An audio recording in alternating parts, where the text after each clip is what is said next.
అసలు దయ్యాలు ఉన్నాయా లేవా మీరు కమెంట్ చేయండి. ఈరోజు అయితే మనము హాస్టల్లో ఉన్న ఒక మోస్ట్ హాంటెడ్ హౌస్ గురించి మాట్లాడుకుందాం. అదే మాంటే క్రిస్టో హోమ్ స్టే. ఇది న్యూ సౌత్ వేల్స్లో ఉంది. అక్కడ జరిగిన స్టోరీ ఏందో మీకు అందరికి చెప్తాను నేను.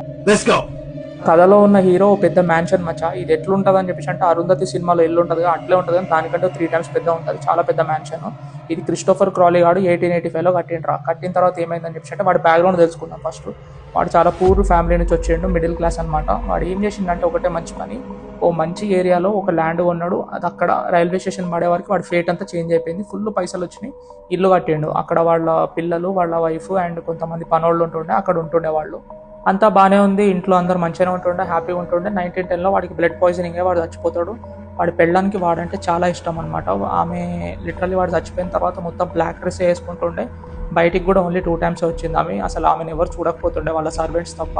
అండ్ వాళ్ళ సర్వెంట్స్తో కూడా ఆమె చాలా హార్ష్గా బిహేవ్ చేస్తుండే, రూడ్గా బిహేవ్ చేస్తుంది. అండ్ తను ఒక రూమ్లో కూర్చొని ప్రేయర్ చేసుకుంటూ కూర్చుంటుంది, అసలు బయటికే రాదు. అయితే దాని తర్వాత కొన్ని ఇయర్స్ ఆమె బతుకున్న రోజులు ఏమేమి ఇన్సిడెంట్స్ జరిగినా మీతో చెప్తాను. ఫస్ట్ ఏమైందని చెప్పేసి అంటే స్టేర్స్ మీద నుంచి ఒక ఆమె కింద పడి చచ్చిపోతుంది.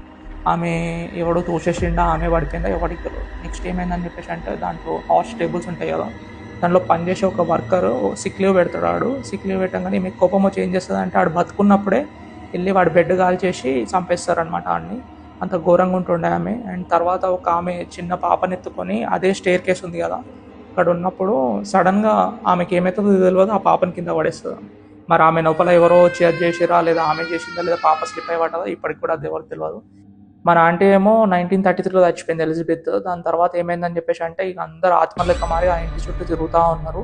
లిటరల్లీ ఆ ఇల్లు ఇప్పటికి కూడా టూరిస్టులకి డే అండ్ నైట్ ఓపెన్, ముందు నైట్ కూడా ఓపెన్ ఉంటుండే. నైట్ అక్కడ ఓవర్ నైట్ స్టే చేసిన వాళ్ళకి ఫుడ్ స్టెప్స్ వినిపిస్తున్నట్టు, ఆ స్టేర్ కేస్ దగ్గర ఎవరో చిన్న పాప ఏడుస్తున్నట్టు, బయట స్టేబుల్ దగ్గర వాడు ఎవడో ఏడుస్తున్నట్టు సౌండ్లు వస్తున్నాయంట. అండ్ మొత్తం అంత డిప్రెషన్లోకి వెళ్ళిపోతుండే అక్కడ స్టే చేసిన వాళ్ళందరూ. సో ఇప్పుడు నైట్ అయితే తీసేసారు, బట్ డే టైంలో ఇప్పుడు ఓపెన్ ఉంది. మీరు ఎవరైనా ధైర్యం ఉంటే వెళ్ళి అక్కడ ఎక్స్పీరియన్స్ చేసి ఎట్లా అనిపించిందో నాకు కమెంట్ చేయండి. ఓకేనా, బాయ్.